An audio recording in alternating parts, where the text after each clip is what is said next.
રાજકોટ જિલ્લાના ઉપલેટામાં ફરી નગરપાલિકાની ઘોર બેદરકારી આવી સામે।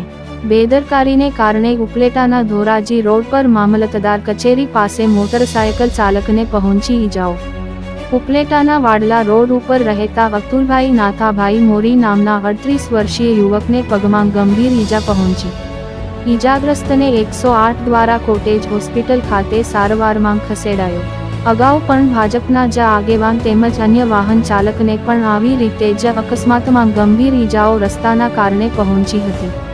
રસ્તા વચ્ચે મોટી તિરાડ આવેલી હોય જે નગરપાલિકા તંત્રને અનેકવાર રજૂઆત કરવા છતાં પણ રિપેર ન કરાતા અકસ્માતની ઘટનાઓ ઘટતી રહે છે।